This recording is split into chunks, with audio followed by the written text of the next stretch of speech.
I found out my son stole every dollar I had, the same way you find out about a death in the family. Fast, brutal, and with no chance to breathe. The bank app pinged my phone at 6:12 a.m., right as I was pouring the last of my creamer into my coffee. A bright red notification flashed across the screen. Account balance, 14 cents. At first I laughed. A small, confused breath, the kind that escapes when your brain refuses to accept what your eyes are seeing. I refreshed the app, closed it, opened it again, turned off my Wi-Fi, tried data instead. Still 14 cents. My heart dropped so hard I had to grip the counter to stay upright. That emergency fund, $32,500, was supposed to be the one thing I didn't have to worry about. It was my safety net after the divorce, my promise to myself that I would never again end up begging anybody for help, especially family. But there it was, empty, gone, vanished like it had never existed. A string of late-night withdrawals filled my screen, one after another. $800, $1,500, $7,200, 10 transactions total, all between 11:48 p.m. and 3:03 a.m. My breath caught when I saw the name tied to the card authorization, Jordan Harris, my son. For a moment, I swear everything around me went silent. The refrigerator hum disappeared. The traffic outside faded. Even my own heartbeat felt far away. Jordan had access to that account only because I wanted him to learn about financial responsibility. I had given him a small debit card with a $200 monthly limit so he could buy gas and groceries for community college. I never imagined he would access the main savings. I never imagined he even knew how. My hands started shaking so violently I spilled the rest of the coffee down the cabinets. I grabbed my phone and called them. The first call rang once, then went straight to voicemail. The second did the same. I tried FaceTime, no answer. By the third time, anger started pushing past the shock. I dialed again, and this time he answered with a groggy voice and a loud burst of laughter in the background. "Ma? Why you blowing up? Where are you?" My voice came out so sharp it startled even me. He shuffled, then muted himself. When he came back, the laughter was gone. "I'm at Malik's place." "Why?" I swallowed a mix of fear and fury. "Jordan, I need you to tell me right now what you did with my savings." Silence. Not the confused kind, not the innocent kind. The kind where the truth is sitting on the tongue but shame won't let it out. "Ma, I'ma come home. Can we talk there?" "No. We're talking now. Did you take the money?" Another long pause, then a soft, miserable, "Yeah." I felt the floor tilt. My knees threatened to buckle. "Why?" I whispered. Because anything louder might have shattered me completely. He started talking fast, panicked. Ma, listen, I messed up, okay? I know I messed up, but I'ma fix it. I'll get it back. They said the flip is guaranteed. I swear, Ma."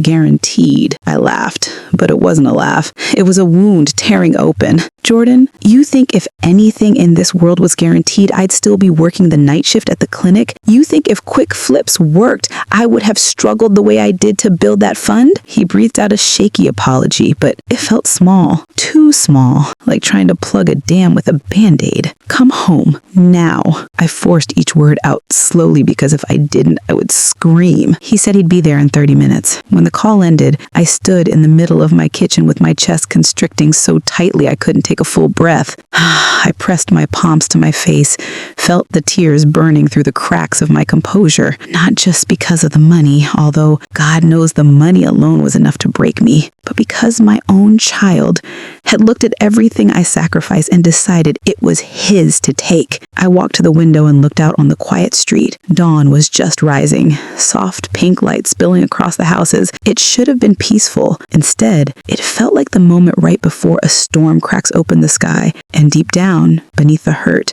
a new feeling stirred. Cold, steady, unfamiliar. Resolve. I wiped my face, straightened my shoulders. Jordan had 30 minutes to get home, and one shot to tell me the truth, because if there was more to the story, and the gut in my stomach told me there was, I was about to find out. And whatever he revealed next might break our family in ways I wasn't sure could be repaired.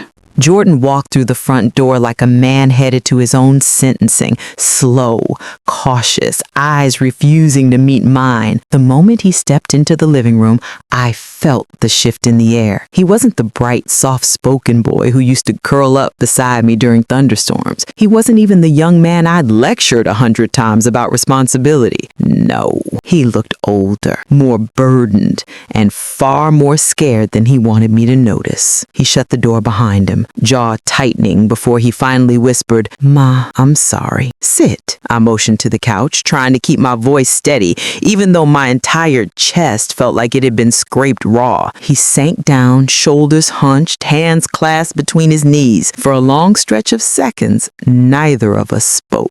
The silence felt thick enough to choke on. "Start talking," I finally said. He dragged a hand over his face. "I didn't mean for all this to happen. Malik and his crew, they convinced me it was the move. They told me everybody was making quick money, like real quick." I folded my arms, heat prickling up my neck. "And that made you think risking my entire emergency fund was a good idea? I thought I could put it back before you even noticed," he said, voice cracking. "They told me the return would hit in 2 days." 2 days, I repeated, stunned. "Jordan, that's a scam. Straight up. Did you even ask questions?" He shook his head, shame spilling off him.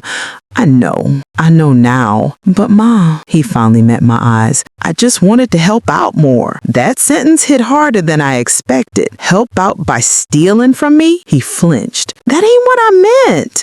I know you've been stressed. I see you working late, coming home dead tired. I wanted to be a man, handle some things, take some pressure off you." His throat worked as he swallowed. "But I didn't have nothing, no job, no degree. I felt useless." My anger softened just a fraction, but the hurt stayed, sharp and lodged deep. "You're not useless.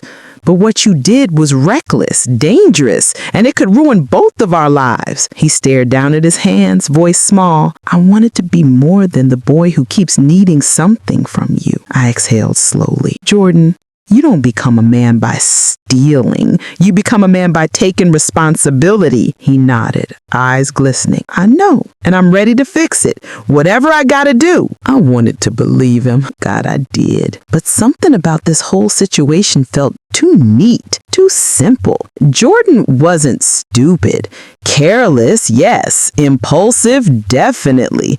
But he wasn't dumb. He wouldn't drain every dollar unless someone pushed him or scared him. I eased onto the chair across from him. "Jordan, what aren't you telling me?" He looked up sharply. "Nothing. I told you everything." I held his gaze. "You drained $32,000 in the middle of the night. You didn't make that decision calmly or alone. There's more." His knee bounced. His breath hitched. There it was. The crack. I leaned forward. "Jordan, tell me the truth." He opened his mouth, closed it, then stood abruptly pacing the living room floor like he couldn't sit still anymore. "Ma, it's..." He stopped mid-sentence, gripping the back of his neck. "Jordan," he braced his hands on the wall, head drooping. They told me if I didn't bring the money, something was gonna happen." My stomach plummeted. "Something like what?" He pressed his palms over his face. "Ma, I owe them. I owe them way more than I said." Cold spread across my skin. "How much?" Silence. "Jordan, how much?" He lowered his hand slowly, jaw trembling. 15,000. I stood so fast the chair scraped across the floor. 15,000?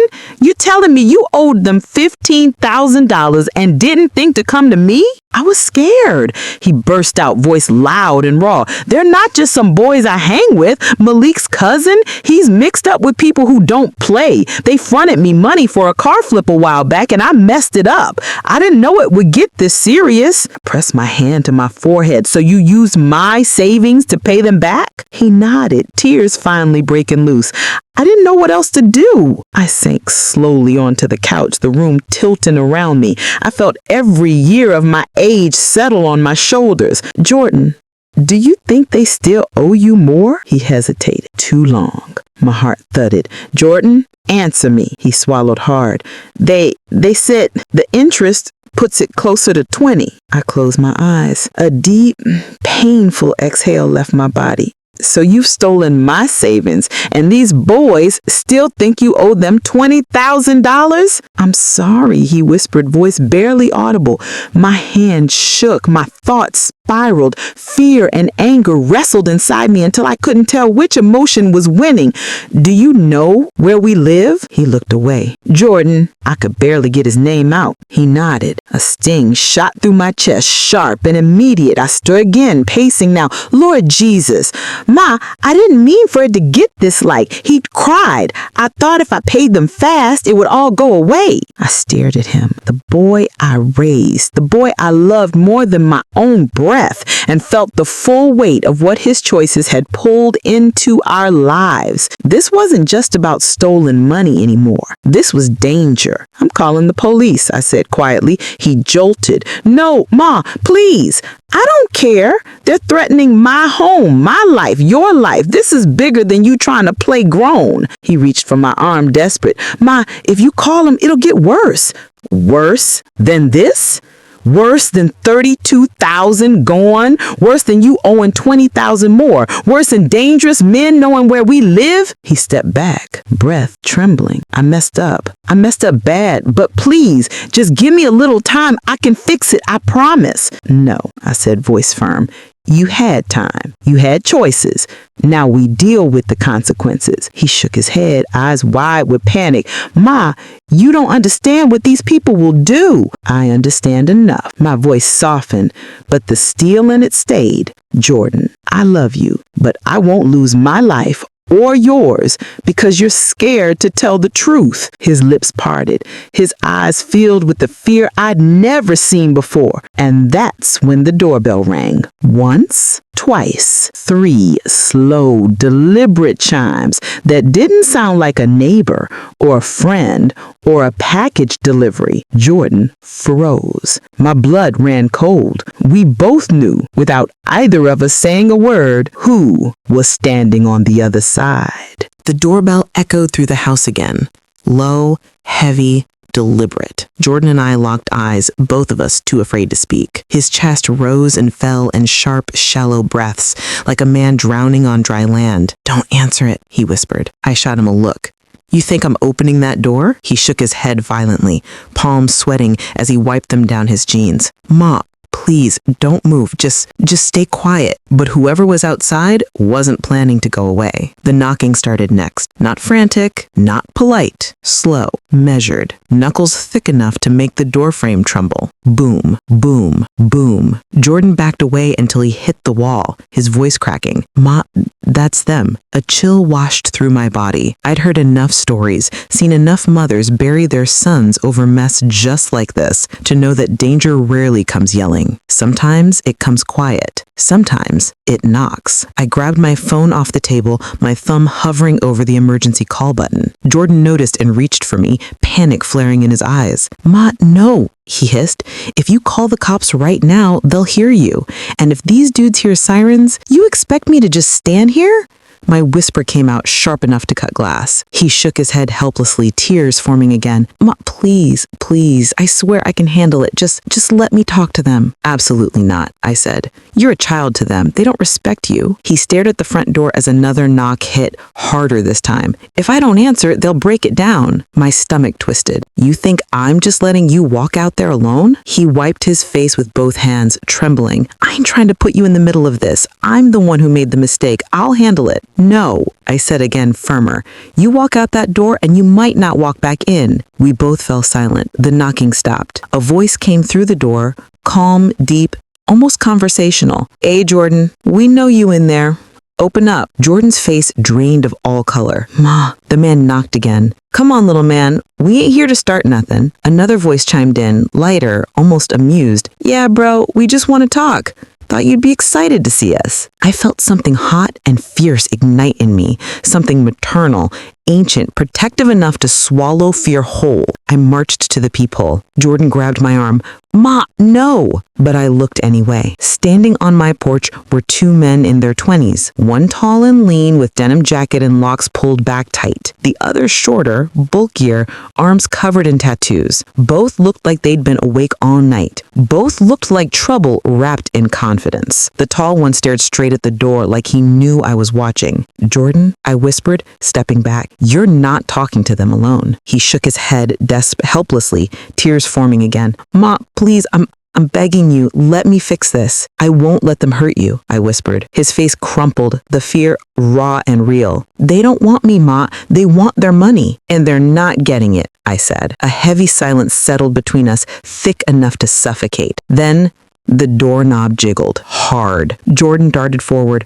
"Ma, move!" I backed up as the men outside shook the knob again, testing it, pushing it. The shorter one laughed low through the wood. "Y'all locking doors now? That's cute." My heart hammered in my chest. I whispered, "Jordan, go to the back room. Now." "No, I'm staying with you." "Jordan," I hissed. Before we could argue more, the tall man spoke again, this time loud enough to make the walls vibrate. "Jordan, open this door or we coming in." Jordan's breath caught. I stepped forward, heat rising in my throat. "You are not opening that door." And just as the tall man hit the door again, a loud set of footsteps echoed down the hallway behind us. Someone else was inside, someone I had forgotten about. My sister, Renee. She had let herself in earlier that morning. She always did, thinking she'd stay a night while her apartment was being fumigated. I had told her she could sleep in the guest room, and she must have been still back there half awake and confused at the noise. She came stumbling around the corner in a robe, rubbing her eyes. "Girl, what is going on out here?" She stopped dead when she saw Jordan's face. Then she heard the pounding on the door. "What the?" Jordan's eyes widened. "Auntie, get back." Renee blinked hard, trying to wake herself up. "Who was that? What is happening?" Before I could speak, the tall man outside yelled again. "Last chance." I grabbed Renee's arm and pulled her back toward the kitchen. "Renee, go. Take Jordan with you." Renee's voice rose high. "Who is at the door?" Jordan opened his mouth, but the sound got drowned out by something worse. A crack. A splinter. The door frame buckled. They were trying to break in. Jordan darted forward. "Ma, move!" I backed up, grabbing the closest thing I could reach, a heavy glass vase, my breath shaking. Another crack. Another splinter. One more hit and they'd be inside. My thumb slammed down on my emergency call button. And just as the final blow hit the door, I whispered to myself, "God, please protect us." The door snapped open. The door flew inward so violently it slammed against the wall, the whole frame trembling like it was about to collapse. The tall man stepped in first, slow, controlled, like he owned the space he'd just violated. The stockier one followed close behind, scanning the room as if he were checking inventory. I clutched the vase tighter, my breath trapped somewhere between my ribs and throat. The tall one's eyes slid to me, sharp and assessing. Not angry, not rushed, just cold. "Morning," he said lightly, as if this wasn't a break-in, as if he had nearly kicked down the door of a woman's home at barely 7 a.m. I didn't respond. Couldn't. He looked around. "Where a little man at?" My jaw clenched. "You need to leave. Now." The stocky one smirked. "You Jordan's mama, huh?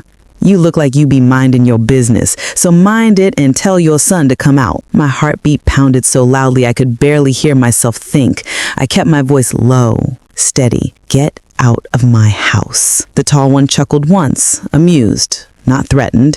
He moved a little closer, hands in his pockets, posture loose, too loose. It terrified me more than if he'd come in yelling. "Ms. Harris," he said, like he'd practiced the name. "We ain't here to disrespect you. We came for a conversation. Debt getting paid today." He knew my name, my legal name. A cold wave rolled through my chest. "You're not getting anything," I said. "My son already told you. He told us some, but not everything." I took a slow step back. His eyes flicked down to the vase in my hand before rising again to my face. "You planning on throwing that?" he asked, eyebrow raised. "Try me." My voice shook, but I said it anyway. The stocky one laughed, stepping a few feet deeper into the living room. "Man, she got heart. I respect it." The tall one motioned for him to ease up, then he addressed me again. his tone dropping, all softness gone. Miss Harris, we ain't here to disrespect you. We came for a conversation. Debt getting paid today. My legs were trembling, but I planted my feet. Leave. Now. Before I what? Call the police? They'd see the phone. They get nervous. They might do something reckless. Before I scream, Renee and Jordan were hiding. If I rang alarms, I'd put them right in the middle of this. The tall man stepped close enough that I could smell the faint trace of cologne mixed with cigarette smoke on his jacket. Miss Harris, he said slowly, we ain't here to hurt nobody. We just want our money. So bring Jordan out and let's settle this. My grip on the vase tightened. He's not coming out. Then show us where he is. No. For the first time, annoyance flickered across the tall man's face. Not anger, just impatience. He turned slightly toward his partner. Check the back. My chest squeezed. The stocky man started walking toward the hallway. The same hallway where Jordan and Renee were hiding. I moved without thinking. Stop! I stepped in front of him, blocking the hallway with the vase raised. He blinked in disbelief. Lady! I said stop! He looked at the tall one as if asking permission to shove me aside. The tall man put up a hand. Chill. She's serious. I swallowed hard, my nerves buzzing like live wires. You're not going back there. He took a step closer, lowering his voice to something dangerously calm. So you're protecting him. You're choosing his mess over our money? He's my son, and you're not touching him. The man shook his head slowly, lips curling. See, that's the problem. Everybody always protecting these boys, and then they grow up thinking they don't gotta pay nobody back. He's a kid. He grown enough to owe. The tall one sighed, rubbing his forehead. Look, Miss Harris, we ain't here to monsters. We get it. He young. He made dumb choices, but dumb choices cost money. I clenched my jaw. How much? 20, the tall one said. And before you say it, we don't care that he paid some. Interest is interest. You think I have $20,000 lying around? He shrugged. Most mamas do when they kids too scared to face their problems. My stomach nodded. I'm not paying you a dime. Both men stared at me. The tall one's lips parted in surprise, then slowly stretched into a smile that wasn't a smile at all. That's so? Yes. I said, this stops today. You're not threatening my son anymore. The stocky one laughed, shaking his head like I was a child who didn't understand the rules. Lady, we ain't threatening him. We collectin'. Well, the collection is closed. The tall one's expression shifted. Something darker slid behind his eyes. He leaned in close enough that I could feel the heat of his breath against my cheek. You think you can stand between us and our money? He whispered. I didn't blink. Try me. For a moment. No one moved. The house held its breath. Then the tall one stepped back, exhaling sharply. Man, Jordan really got his mama out here ready to swing a vase. The stocky one rolled his shoulders. Let's just take something then, till he pays the rest. My heart slammed into my ribs. Take what? The tall one's eyes wandered around the house. TV, laptop, jewelry, something worth something. You're not taking anything. He looked at me sharply. Lady, you ain't in charge here. Yes, I said quietly. I am. And that's when a voice rang from behind me.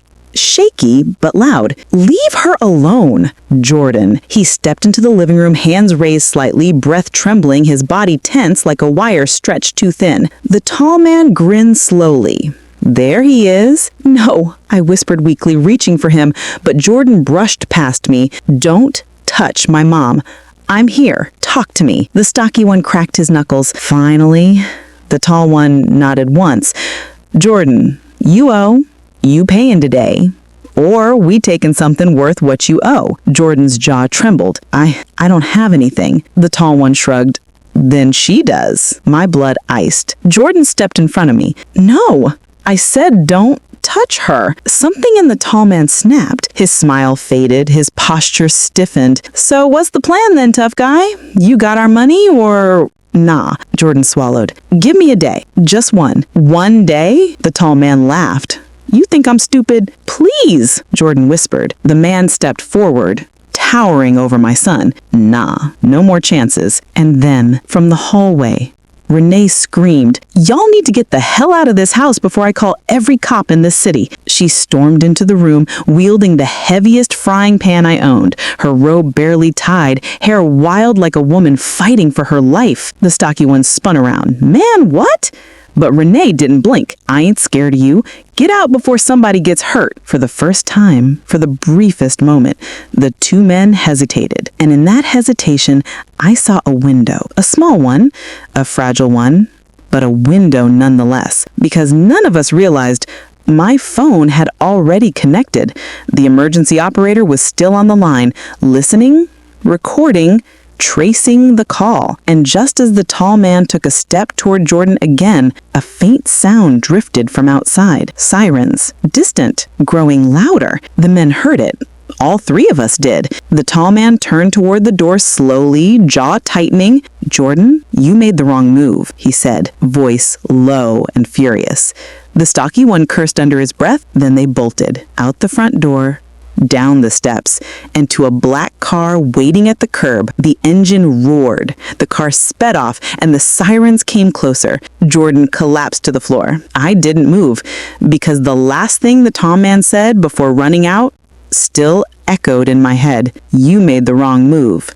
And I knew right then, this wasn't over, not even close. The house was quiet when Deja got home. Quiet in a way that felt wrong, too still, too hollow, too expectant. She closed the front door gently, as if afraid it might shatter. Her bag slid off her shoulder and dropped to the floor. She didn't pick it up. Today had been one of the longest days of her life, an endless loop of pitying stares, whispers in hallways, and sympathetic pats on the back. She had done her best to keep her chin up. She hadn't cried, she hadn't snapped, she hadn't folded, but inside, she felt like wet paper disintegrating in someone's hands. She looked around the living room. Everything was in its usual place. The throw blanket neatly folded, the candles unlit, the silence stretched thin, but something felt shifted, as if the room had inhaled and was waiting to exhale. Then she heard it, a soft, almost fragile voice drifting from the kitchen. "Ma?" Her eyelids fluttered. Her heart slammed against her ribs. She hadn't expected him to be home this early. She hadn't expected him at all. She turned slowly toward the sound. There he was, Kenton, her oldest son, the boy she had raised with her bare hands and worn-out prayers, the boy who had taken everything, standing by the refrigerator, shoulders hunched, hoodie half unzipped, eyes red like he'd either been crying or hiding something worse. He looked younger somehow, or maybe she was finally seeing him without her mother's hope filtering the edges. For a moment, they just stared at each other. No words, no excuses, just a gulf stretching impossibly wide. He swallowed. Can we talk? Deja didn't move, didn't nod, didn't soften her face, but she didn't walk away either, and that was enough for him to continue. "Mama, I'm not who you think I am." His voice cracked on the last word. She leaned back against the wall, arms folded across her chest like armor. "Then tell me who you are," she said quietly. Kenton blinked rapidly, as if trying to hold tears in place. He looked down at his hands, fidgeting with the frayed cuff of his hoodie. "I messed up," he whispered. "Worse than you know." Deja laughed, not cruelly, but tiredly. "Worse than emptying $32,000 of my savings?" He winced like he had slapped him. "Mama, you didn't do it to hurt you. You didn't have to want to hurt you. You just had to not care." He flinched again. Silence. Then, "It wasn't just about impressing them," he said, voice tight. "It wasn't just about money. It was about belonging." He lifted his eyes, and for the first time in months, Deja saw something real behind them. Not swagger, not bravado, not the cheap confidence he performed for his friends. Fear. Bone-deep fear. "Mama, I didn't feel like I fit anywhere. Not with my friends, not at school, not even here." Her mouth opened, then closed. She hadn't expecting that blow. Kenton took a shaky breath. "I know you think I had everything. A roof, food, clothes, you working yourself to death to keep us safe." His voice thickened. "But I felt invisible. Her son, her firstborn, her heartbeat, invisible." Her breath wavered, but she stayed quiet. "I kept messing up. Grades, curfew, attitude, everything. And every time I disappointed you, I felt like there was less of me left to fix." He pressed his palm to his chest. "I felt empty inside, like I was watching myself live a life I wasn't good enough for." Deja's throat tightened. He looked at her. Really looked at her. "And then those guys, they made me feel seen. They hyped me up. They made me feel like I mattered." He laughed bitterly. "But to belong, I had to play their game. had to act like I had money, had to prove myself. And that's where my $32,000 came in, she asked softly. He nodded miserably. I knew it was wrong. I knew it wasn't mine. I knew you worked for that money. His voice dropped to a whisper. But I didn't know how to stop. Deja closed her eyes. She wasn't sure which hurt more, that her son stole from her, or that he had been drowning within reach of her hands and she never noticed. She inhaled slowly. What did you think would happen when the money ran out? Kenton wiped his nose with the back of his head. I didn't think that far, he admitted. I wanted one place where I wasn't the disappointing kid. Deja felt something inside her shift. Not forgiveness.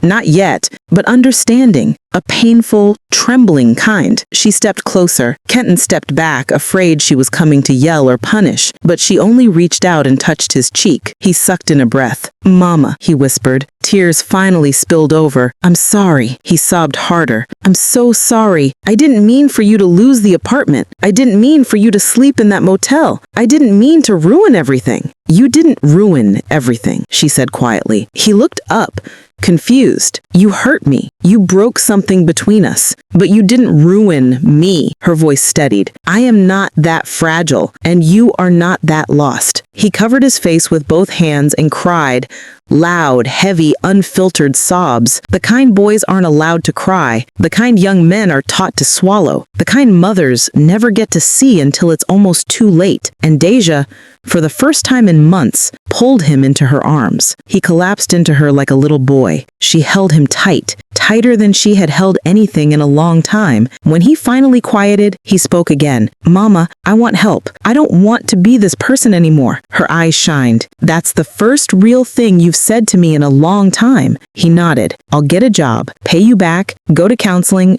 do whatever you want me to do. I want to fix it. You can't fix it alone. He nodded. Then, will you help me? His voice was small, hopeful, terrified. She kissed his forehead. I'll walk with you, but you'll take the steps. Something unspoken passed between them. Not forgiveness, not forgetfulness, but willingness. The first fragile thread of rebuilding. Kenton exhaled shakily, then he reached into his pocket. Deja frowned. He handed her a folded piece of paper. What's this? She asked. His voice trembled. It's proof that I started paying it back. She unfolded it slowly. Her eyes widened. It was a deposit receipt. $216. His first paycheck from a warehouse job. Every cent deposited into her account. She looked up. Kenton's voice cracked. It's not much, but it's the first brick. Please let me build the rest. Deja pressed the receipt to her chest. For the first time since losing everything, hope didn't feel like a lie. It felt like the beginning of something real. The next morning arrived quiet and gray, the kind of morning that looked like it hadn't made up its mind yet, like it wasn't sure whether to rain or hold back. Deja sat at the small kitchen table, fingers wrapped around a mug she wasn't drinking from. The steam had long since faded. Across from her, Kenton lingered awkwardly, hands shoved deep into his pockets. He looked like a guest in his own home, unsure whether to sit, speak, or disappear. Deja finally lifted her gaze. Sit, he obeyed instantly, like he had been waiting all night for one command, one direction to follow. He kept his eyes lowered. We need to talk, she said calmly. His shoulders tightened. She continued, her tone steady, not angry, not gentle, simply firm. You said you want to fix things. You said you want to be better. I heard you. But rebuilding isn't just about apologies or tears. Kenton nodded slowly. It's work, she added, and honesty, every day, even when it feels ugly. He swallowed. I know. She leaned back, studying him carefully. Why didn't you tell me you felt like you didn't belong here? He looked up, pained. Because I thought it would just sound like excuses, and because I know you already carry so much, I didn't want to be another burden. Her jaw tightened. You're never a burden. But the choices you made, those were heavy. Kenton's eyes glistened. I want to change that, he whispered. She nodded once. Then we start today. Chapter 10, The Rules of Rebuilding. She slid a notebook across the table, a blank, white page, waiting for a new story. These aren't punishments, she said. These are boundaries, because love without boundaries turns into damage. Kenton nodded. attentive. Rule 1, she wrote it down, full transparency. I need to know where you are, what you're doing, and what money you're touching. Not forever, but for now. He agreed instantly. Okay. Rule 2, she continued, counseling. Not because you're broken, but because you need tools you don't have yet. He hesitated, but then nodded. Yeah, I'll go. Rule 3, she said, contribution. Every check you earn, a portion goes toward the debt, not because I care about the dollars, but because I care about the discipline. Kenton exhaled, relieved. I can do that. And rule 4, she paused, respect. For this house and for me. No more yelling, no more disappearing, no more treating me like the enemy. This time, he looked ashamed. I'm sorry for all of that. You'll show me in how you live, she said gently. He nodded again. And lastly, her voice softened. We speak the truth, even when it hurts. I can handle your truth. I can't handle your silence. Kenton blinked fast, fighting fresh tears. Ma, I want that. I want all of that. She closed the notebook. Then we start from here. Chapter 11. A quiet offering of trust. Kenton reached into his backpack and pulled out something wrapped in a napkin. I brought you breakfast. I know it's small, but she unwrapped it. A sausage biscuit. Still warm. Her throat tightened. It wasn't the food. It was the intention, the effort, the awareness. The boy who had taken from her was now trying to give back. Thank you, she whispered. He smiled, small, nervous, hopeful. Chapter 12. The world outside. Later that day, Deja stood at the bus stop, clutching that notebook like a lifeline. Her job was still unstable. Her finances were a mess. Her future was still foggy, but something inside her felt different, lighter, warmer, possible, because her son wasn't fighting her anymore. He was choosing her. The bus pulled up, brakes hissing. She climbed aboard and exhaled. Today didn't feel like survival. It felt like a beginning. Chapter 13. Back home. When she returned that evening,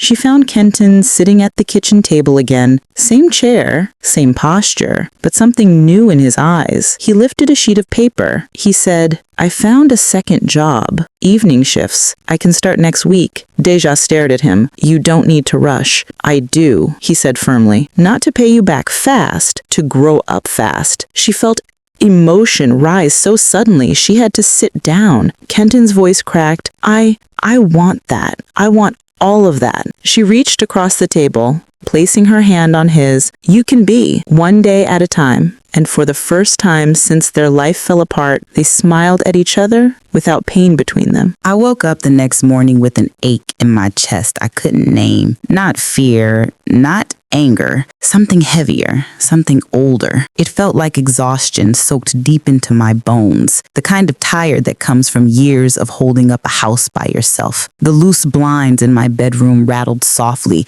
as the wind pushed through them, and for a moment I just lay there, staring at the ceiling, listening to the familiar hum of a home that suddenly felt unfamiliar, a home that had been broken into not by strangers, but by my own child's choices. I dragged myself out of bed, pulled on a robe, and walked toward the kitchen. I expected silence, maybe even emptiness, but Kenton was standing at the counter, frying eggs with more focus than I'd seen from him in years. He turned when he heard me. Morning, Ma. His voice was careful, like he was afraid to breathe wrong. Morning, I said softly, pulling out a chair. He plated the eggs, added toast, and placed the dish in front of me without a word. I stared at it. Kenton, you don't have to wait on me. He sat across from me. I know. I just want you to feel like somebody's taking care of you for once. My throat tightened. I've been trying, he continued, voice low, trying to figure out how to make things right, but everything I think of feels too small. Kenton, you don't have to repay me in food. He shook his head. It's not about repayment. It's about respect. I exhaled slowly. My heart cracked a little, not from hurt this time, but from the quiet truth of his words. Before I could respond, his phone buzzed. He froze. I saw the name on the screen. T. One of those men. My stomach caved in. You still talking to them? I asked, my tone sharper than I intended. No, Ma. He keeps calling. I ain't answering. Why is he calling? Because they still want the money. Cold dread crawled up my spine. Kenton, we need to deal with this. I'm not letting those men hang over your head. I'm handling it, he said quietly. How? He didn't answer. Kenton, My voice dropped into that low, serious tone only a black mama can master. Look at me. He looked up. You're not making deals with these men behind my back, are you? No, Ma, I swear. I'm not meeting them. I'm not talking to them. I blocked 2 of the numbers, but they keep finding new ones. I leaned back, rubbing my temples. This has to stop. We can't live like this. He swallowed hard. I know. After breakfast, he grabbed his backpack. I'm heading to school early. Gotta talk to my counselor about making up missed assignments. It wasn't lost on me. He was trying, really trying. Be safe, I said. He nodded, hesitated, then hugged me. It was awkward at first, like he was remembering how, but then it softened, deepened. Love you, Ma. I felt my chest pull tight. Love you too. He pulled away and headed out. As soon as the door clicked shut, the house collapsed into a silence so thick it felt alive. I sat there staring at the empty chair Kenton had left behind, elbows on the table, fingers pressed against my forehead. And that's when my phone vibrated. I picked it up. Unknown number. My heart jumped. I let it ring. It rang again and again. On the 4th ring, a voicemail came through. My hand shook a little as I pressed play. A man's voice spilled out, smooth, confident, the same voice that had pounded at my door just days before. Miss Thompson, he began, casual, as if he were calling about a missed delivery. We don't want no trouble. We just want what's owed. If your boy don't give it to us, somebody else gon' have to. You seem like a reasonable woman. Give us a call back. My chest tightened until I felt like I couldn't breathe. He shouldn't have my number. He shouldn't have my number. A wave of fear washed over me. Hot, pulsing, choking. I stood up, pacing the kitchen, my fingers trembling. Then through the panic, something else rose up. Not fear, not anger. Anger. A quiet, deep, righteous anger. How dare they threaten my home? How dare they use my son to get to me? How dare they speak to me like I was an option? I walked to my bedroom, pulled out my purse, and took out the card Detective Morris had given me the night of the break-in. I stared at it. Part of me wanted to call, part of me didn't. Part of me didn't trust the system at all. But the part of me that was a mother, the part of me that knew danger, the part of me that refused to let my child drown, that part dialed. Detective Morris, she answered after 1 ring. This is Dejira Thompson, I said, trying to keep my voice steady. We need to talk. I figured you'd be calling. What's going on? They're contacting me now. My voice cracked. They're threatening to collect the money from me if Kenton can't pay. That's a problem. Did they say anything else? No names, just threats. And they have my number. A long silence. Miss Thompson, she said gently, I need you to come down to the station today. We need to document this, and you need to bring your son. I closed my eyes. He's at school. Then pull him out. I opened my eyes slowly. Detective, am I in danger? Another long pause. We need to talk in person. My pulse thudded. Come in, she repeated. Today. We ended the call. I stood in the middle of my room, hands numb, breath shallow. Everything in me screamed that I needed to get to Kenton right now. I grabbed my keys, my bag, and flew out the door. When I reached the school, I walked straight into the front office. The secretary looked up. Good morning, can I help you? I need my son, right now. Name? Kenton Thompson. She nodded and picked up the phone. But before she could dial, something in her expression shifted. Confusion, concern, a tiny knot forming between her brows. She looked back up at me slowly. Ma'am, Kenton isn't here today. The air left my lungs so fast I felt dizzy. What do you mean he's not here today? I asked, my voice too calm to be real. The secretary blinked, checking her computer again like maybe she'd misread something, but the screen didn't change. He wasn't marked present in first period, she said gently, or second. There's no check-in for him at all. I stepped back, my heartbeat thudding in my ears. Not again, not today, not when those men had just left a message on my phone. Can you page him? I asked, even though I knew it wouldn't help. She picked up the intercom, spoke his name, and waited. Silence. Kenton Thompson, please come to the front office. Nothing. Again, Kenton Thompson. Still nothing. The secretary lowered the speaker, her tone softening. I'm sorry, ma'am. He's not on campus. My mouth went dry. Do you have cameras outside? Did he get off the bus? Ma'am, we can't release any footage without administration approval, she said carefully. But if you believe he's unsafe, we can call the school resource officer. No, I whispered, shaking my head. No cops here.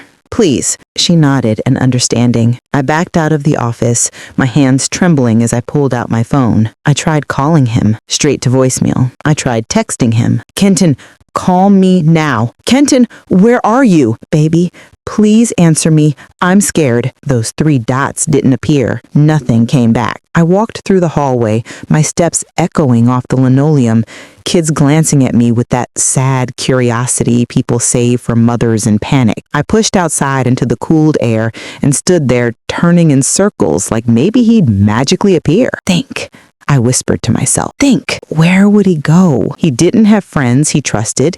He didn't have anywhere to hide. He didn't have a car unless... I froze. Unless someone picked him up. A new fear opened inside my chest. Slow, cold, venomous. I dialed his phone again. Voicemail. I dialed Detective Morris. Miss Thompson? She answered immediately. Are you on the way? No, I said, struggling to breathe. He's not at school. She paused. What do you mean he's not there? He's not here. He never came. He didn't check in. He didn't get off the bus. He's just gone. Her voice sharpened. Did you call him? Yes. It goes straight to voicemail. That's not good, she said, more to herself than to me. Text him. Keep calling and get home. We need to track his phone. I'm not going home, I snapped, panic cracking my voice. I'm finding my son, Miss Thompson, she said firmly. You have no idea who you're dealing with. These are not small-time hustlers. If they have him, my stomach twisted. Don't say it. Come to the station right now. It's the only way we can help you. I hung up. A mother doesn't get the luxury of logic. Fear becomes instinct. Instinct becomes motion. I ran to my car. The moment I pulled out of the parking lot, a memory hit me. Kenton sitting on the edge of his bed 2 nights ago, staring at the floor, whispering, I wish they'd just leave me alone. Not I blocked them. Not I don't talk to them anymore. Just leave me alone. What if he tried to meet them? What if he thought he could negotiate? What if he thought protecting me meant walking straight into danger? No, I whispered, shaking my head. No, Lord, please, not my baby. My phone buzzed, startling me. Unknown number. My heart nearly burst through my ribs. I answered. Hello? Hello? Silence. And then a voice. Deep, slow, familiar. Ayo, Miss Thompson. My blood turned to ice. You shouldn't be looking for him. I swallowed hard, gripping the steering wheel until my fingers cramped. Where's my son? You don't need to worry, the man said, almost soothing. He came to us. He wanted to talk man to man. Kenton would never. You think you know everything he'd do, he cut in, chuckling. Kids make choices you don't see coming. My breath shuddered. If you hurt him, we ain't hurt him yet. Every part of me went stone still. What do you want? I whispered. You know what we want? $32,500. My emergency savings, my security, my stability, my plan, gone. I don't have the money, I said. You already took it. That was your son's mistake. This is yours. I felt sick. You put your hands on him, I demanded, my voice breaking. We don't need to. He's scared. That's enough for now. Please let me talk to him. A pause. No. I'm begging you. Just let me hear his voice. Another long, heavy silence. Not yet. I pressed my fist to my mouth, a sob rising in my throat. What do you want from me? I whispered. We're gonna send you an address. You come alone. You bring a solution. What kind of solution? A way to pay off what he owes. I told you I don't have. Figure it out, he snapped, his voice turning sharp. Mama, like you, got options. And you got till tonight. Tonight? That's not enough time. Then you'd better move fast. He hung up. The call ended so violently, it felt like someone had slammed a door on my life. My hands shook so badly the phone nearly fell from my grip. I pulled over on the shoulder of the road and burst into tears. Loud, raw, guttural sobs that ripped through my chest. When I could finally breathe again, I wiped my face, leaned back, and stared at the roof of the car. God, I don't know how to save him. My phone buzzed. A text. 1 sentence. 1 address. And 3 words. Come alone tonight. I sat there on the side of the road with the address glowing on my phone screen, my breath catching every few seconds like my lungs had forgotten how to work. The letters blurred through my tears, but the fear behind them stayed sharp and cold. An abandoned warehouse district on the edge of town, of course. Of course they'd choose somewhere quiet, forgotten, somewhere nobody would hear a scream. I closed my eyes, forcing myself to breathe slow. I couldn't fall apart. Not now. Not when Kenton needed me. Not when my child might be sitting somewhere terrified, blaming himself for every bad decision that led us here. I wiped my face, put the car back in drive, and headed home to gather what little strength I had left. The closer I got to the house, the heavier the air felt.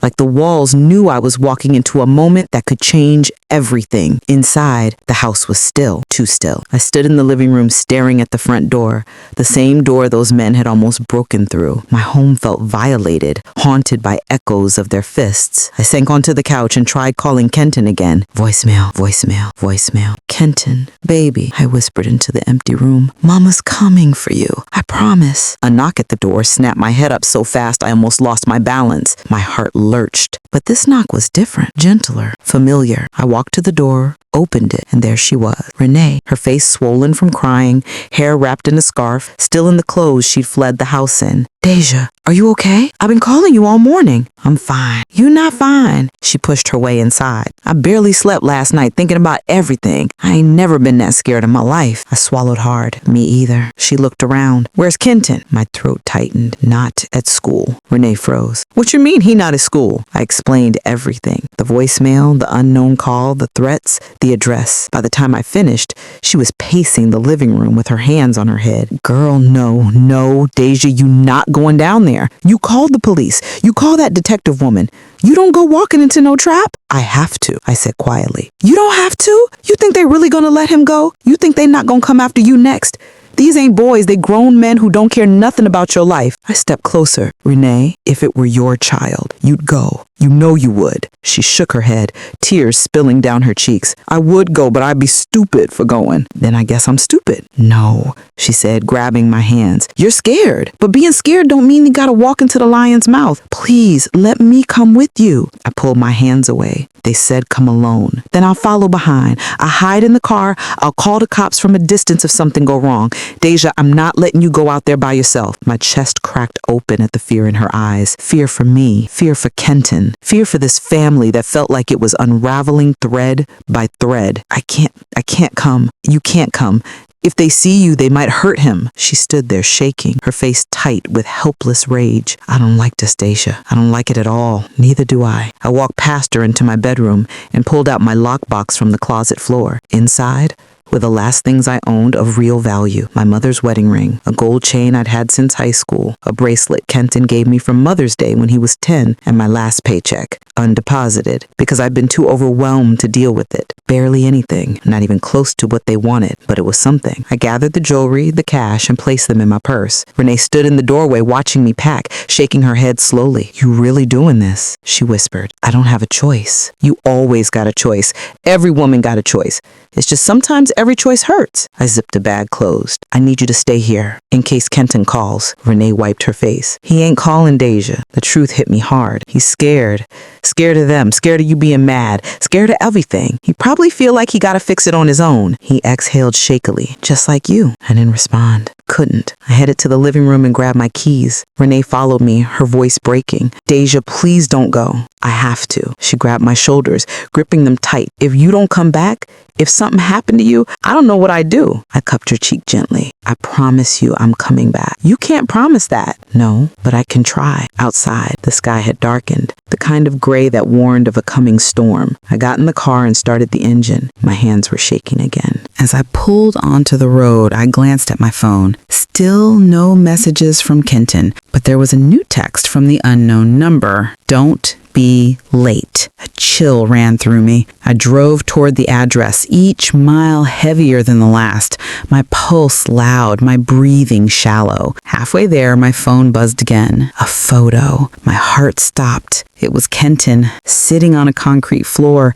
hands tied in front of him, head down, face bruised. The caption underneath, "Hurry." The picture burned itself into my mind so fast and so violently that I screamed before my body even understood what it was doing. My hands trembled on the steering wheel as the car drifted into the next lane. A truck horn blasted beside me, and I jerked back just in time, my heart battering against my ribs. "Kenton, baby," I whispered, staring at the phone through tears. Whoever sent that picture didn't care about scaring me. They wanted to break me. They wanted me shaking so hard I could barely breathe, barely think, barely stand. And it was working. I forced myself to pull over on a side street. I needed a minute. Just 1 minute to steady myself so I didn't crash before I even got there. I pressed my forehead to the steering wheel and cried silently. The sound stuck somewhere deep in my chest. I felt every ounce of guilt I'd been pushing down hit me at once. How did we get here? How did my sweet little boy, the one who used to leave drawings on my pillow, end up in a warehouse being held by grown men? And what kind of mother was I that he felt he couldn't tell me? The phone buzzed again, the sound slicing right through my thoughts. "Where are you?" I sucked in a breath, wiped my face, and typed with shaking fingers. "On my way. Don't hurt him, please." A few seconds passed. No response. The silence and a fresh wave of panic crawling up my spine. I started driving again, slower, more careful, but my mind was racing 100 miles a minute. Every turn I made felt like it was pulling me farther away from everything safe, everything familiar. The buildings grew more abandoned, windows boarded up, graffiti covering every brick surface, the kind of place where screens got swallowed whole. When I finally reached the address, I stopped at the edge of the lot. The warehouse was massive, rusted, sagging slightly in the middle, half its windows shattered. There were 2 men standing by the main entrance. Not moving, not talking, just watching me. They'd been expecting me. I swallowed hard. My fingers tightened around the strap of the purse holding the jewelry and the cash, even though I knew it wasn't enough, not nearly enough. Another buzz. I looked down, come inside. Alone. My breath hitched. I opened the car door slowly and stepped out into the still, heavy air. The men at the entrance didn't move at first. They just stared at me with the coldest eyes I had ever seen. One of them, a tall, muscular man with a scar running from his jaw to his ear, tilted his head slightly. "You Deja?" he asked. I nodded, my voice too thin to use. He eyed the purse. "You bring the money?" I brought what I have." He smirked, the expression sharp and mocking. "We gon' see." The second man motioned toward the door. "Move." Inside, the warehouse was darker than I expected. Only a few hanging bulbs lit the path forward, flickering occasionally, like even the electricity was scared to stay on. The smell was a mix of old metal, dust, and damp concrete. My shoes echoed with each step, the sound too loud in the empty space. Then I saw him, Kenton. He was sitting on the floor just like in the photo, hands tied, head lowered, bruises blooming across his cheek. Our breath collapsed into a sob. "Kenton!" He lifted his head slowly. When our eyes met, something inside me shattered. "Mama," he whispered, barely audible. A third man stepped between us, blocking my path. He was older than the others, late 30s maybe, and carried himself like someone used to being obeyed. "Don't run to him. Not yet." I froze. He pointed to my purse. "Show me." With trembling hands, I opened it and held it out. The man rifled through it, pulling out the cash, the jewelry, the bracelet. He counted twice. His expression grew darker each second. "This it?" he asked. I nodded. "It's all I have. Please, just let him go." He stepped closer until he was right in front of me, his voice low and sharp. $32,500. That's what your boy owes us. And you think this, he shook the purse, is enough? I can get more," whispered. "When? I just need time." He laughed, the sound echoing harshly off the metal walls. "Time? Your son already had time. He got the money, he lost it, he lied about it, and he thought we wouldn't come looking. You're here because he ran out of time." I felt my legs weaken. "Listen," I said, voice trembling. "He's just a kid. He made a mistake. I'll work. I'll do whatever I have to do, but please, don't hurt him anymore." The man stared at me for a long moment. Then he stood and snapped his fingers. Scarjaw stepped forward and grabbed Kenton by the back of his shirt, yanking him upright. Kenton cried out, stumbling. "No!" I screamed. "Please stop!" Scarjaw held a knife to Kenton's throat. Everything inside me went cold. The older man spoke calmly, almost bored. "You got 2 choices, Deja." He raised 2 fingers. 1, you bring us the rest of the money in 72 hours. His second finger rose. 2, you watch what happens when your son doesn't pay his debt. My knees buckled, but I didn't fall.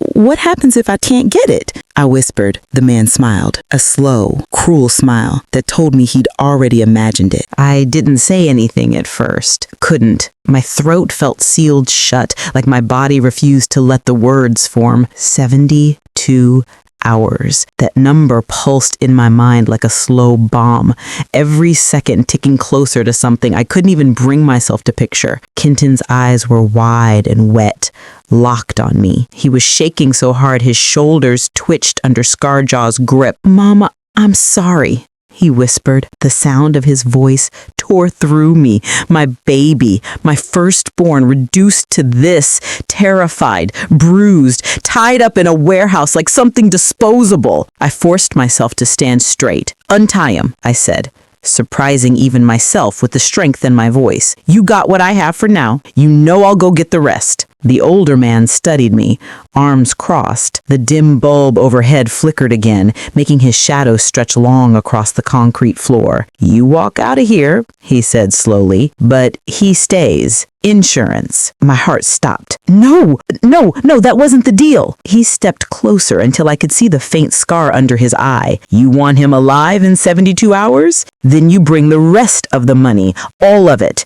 Not excuses, not promises." His voice dropped lower. "Cash." Kenton's voice cracked. "Mama, don't leave me." I felt myself crumble inside, even as I forced my legs not to move, forced myself not to run to him, forced myself to stand there, hands trembling but chin up. The man signaled to Scarjaw, who dragged Kenton backward a few steps.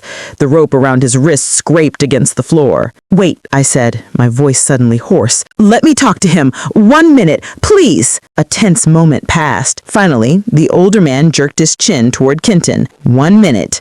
Then you go." Scarjaw pushed Kitten forward until he was close enough for me to touch. I cupped his bruised face, feeling his tears on my palms. "Kenton, listen to me," I whispered. "I'm going to fix this. I'm not giving up on you." His breath shuddered. "Mama, I didn't know what else to do. They said..." "Shh," I said. "We'll talk later. Right now, I just need you to stay alive. You hear me? Stay alive. I'm coming back." He nodded weakly. "I'm sorry." Those 2 words broke me. Before I could say anything else, Scarjaw pulled him back again. Kitten stumbled as he was dragged into the darker part of the warehouse, where another door slammed shut. I flinched. The older man pointed toward the exit. "Your minute's up." I walked out the way I'd come, or tried to. I barely recognized my own steps. My hands were trembling so badly the metal handle scraped my skin when I pushed the door open. Outside, the cold air hit me like a slap. I gasped, sucking in oxygen like a drowning woman breaking the surface. My car waited at the edge of the lot, a lone, familiar thing in a world that suddenly felt foreign. But when I reached for the door handle, my knees buckled.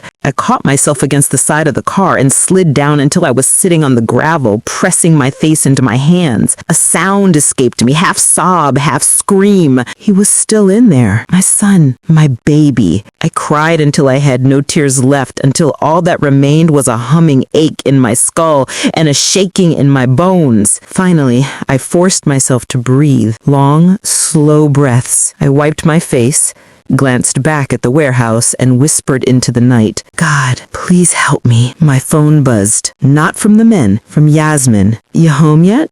Everything okay?" I let out a hollow laugh. Nothing was okay. Not a damn thing. My fingers hovered over the keyboard. Should I tell her? Would she judge me? Would she think I failed as a parent? I couldn't risk any shame or pity right now. My focus needed to be razor sharp. I typed, "Still out. We'll call you later." I drove away slowly, gripping the steering wheel so tightly my knuckles ached. Streetlights passed in a blur until the city turned familiar again, then unfamiliar, then nothing. When I finally pulled into my driveway, it felt like I had aged 10 years since I left. Inside, the house was too quiet, empty in a way I couldn't handle. I walked toward Kenton's room without thinking. His bed was unmade, his sneakers tossed by the door, a hoodie crumpled on his chair. His smell lingered, soap, teen sweat, and that cheap cologne he liked too much. I sat on his bed and let my fingers run across the fabric. How did we get here? I needed a plan. Money. Fast. $32,500 in 72 hours. My job wasn't enough. My savings were gone. I didn't have credit left to beg from. Family? Most didn't have it. And even if they did, the shame of explaining what happened sat like a weight on my chest. But one thought rose above everything else. I wasn't losing my child. I stood and grabbed a notebook from my nightstand, flipping it open with the determination of someone whose fear had turned into something sharp and focused. I started writing a list. What I could sell, what I could pawn, who I could call, what extra shifts I could beg for, stores hiring overnight, side jobs that paid cash. Then my pen hovered. There was one name at the bottom of my mind, one I didn't want to write, but I did. Marlon, my ex-husband, Kenton's father. A man who had disappeared from our lives like smoke. A man who rarely answered the phone unless you wanted something. A man who had disappointed Kenton more times than I could count. But he had money. Not responsible money, not stable money, but enough.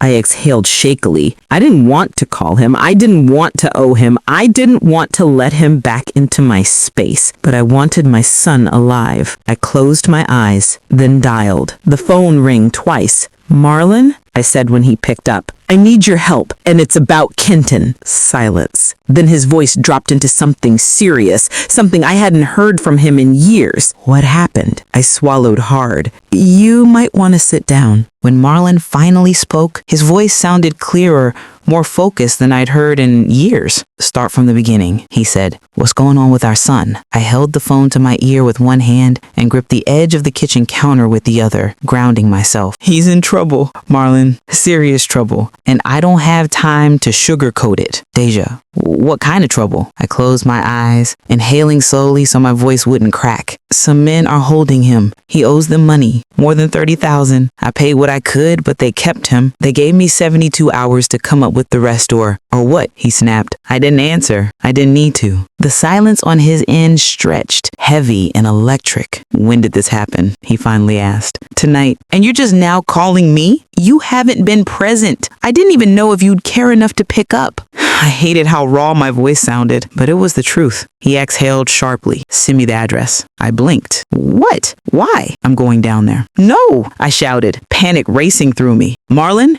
these are not the kind of men you talk to. You don't show up there. You don't try to be a hero. Well, I'll be damned if I sit on the phone while somebody's got their hands on my son. I pressed my hand to my forehead. You showing up alone is going to get you hurt. Or worse, it'll push them to hurt Kenton. I can't risk that. His breathing grew louder, deeper, like he was pacing. Then what do you want from me? I opened the notebook where I'd scribbled everything down and stared at the numbers. I need money, fast, and I need enough that they believe I won't run. Another silence. Then, how much? $32,500. He whistled low. Lord, I know, Deja. I don't have that kind of cash sitting around. The bottom dropped out of my stomach. But, he added quickly, I can get some. Maybe half, maybe a little more, but it'll take me a day. One day I can work with, I whispered. The rest, I'll figure out. I'll call you back in the morning. First thing, I promise. I hung up and sagged against the counter. A small part of me hated that I still hoped he'd come through, but the mother in me didn't care. Pride wasn't a priority. My son's life was. I barely slept. I stared at the ceiling until dawn crept in through the blinds, my brain flickering between fear and plans. At 7:12 a.m., my phone rang. Marlon. I answered immediately. You got anything? I have $17,000 cash. I can meet you in an hour. I nearly dropped the phone. Thank you, Marlon. Don't thank me yet. Just get our boy home. When I hung up, relief flooded me so fast I had to sit down. $17,000. Man, I was more than halfway there, but that still left almost $15,000 to find in 2 days. I went into overdrive. I listed furniture online, called coworkers for extra shifts,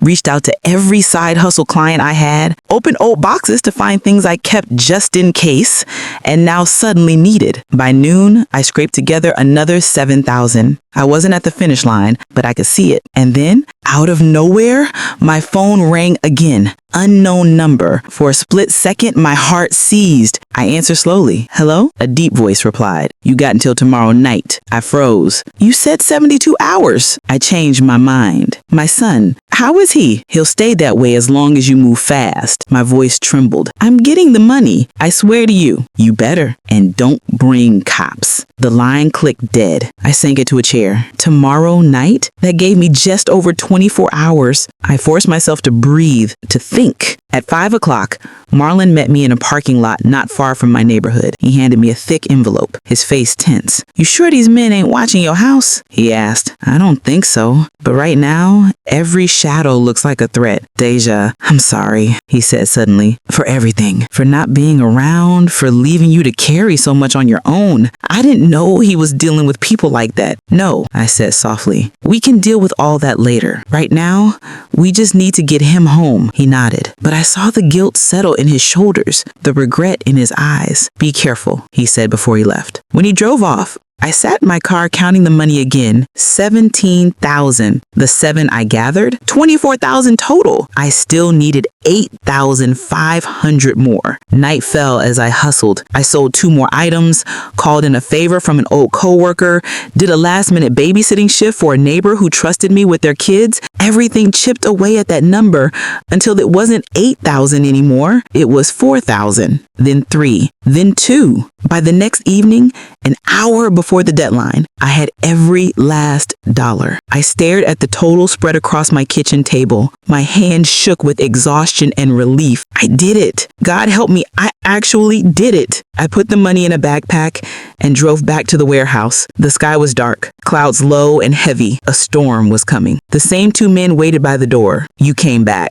Scarjaw said with a smirk. Of course I did. Where's my son? They didn't answer. They motioned inside. The older man was waiting for me near the same hanging bulb. He looked at the bag. You got it all? Yes, every dollar. Let me see. I unzipped the bag with stiff fingers. He flipped through the stacks, counting quickly. My stomach twisted tighter with each second. Finally, he closed the bag. All right, he said. He's yours. My breath collapsed in relief. Thank God. He raised a hand. One more thing. I froze. What? He stepped closer than before, his voice dropping to a warning whisper. You make sure he never crosses our path again. You understand me? I do. And if he does, I swallowed. He won't. A long moment passed. Then he nodded. Bring him out. Scarjaw opened the metal door. Kitten stumbled forward, blinking at the light, his face bruised, but alive. Alive. Mama, he whispered. I ran to him and wrapped him in my arms so tight he whimpered, but he didn't let go either. We're going home, I whispered fiercely. Right now. We didn't speak until we were inside the car, doors locked, engine running. Only then did Kitten finally break. I'm so sorry. I'm so sorry, Mama. I pulled him into my arms as the rain finally began to fall. Soft at first, then harder until it battered the windshield like a release. We're going to fix this, I told him, but not by hiding. You're going to learn. You're going to heal, and we're going to rebuild together. This ends today. He nodded into my shoulder, shaking. When we got home, I sat beside him on the couch, holding his hand as he leaned against me like he hadn't done since he was 10. And in that moment, despite the exhaustion, the fear, the trauma, I felt stronger than I ever had. Because I didn't just save him. I saved myself from giving up, from breaking, from believing I was alone. I chose to fight, and I won. And tomorrow would be the beginning of a new story for both of us. If you learned something new from my life story, please like this video, subscribe for more stories like mine, and comment down below where you're watching this video from. I truly love to know.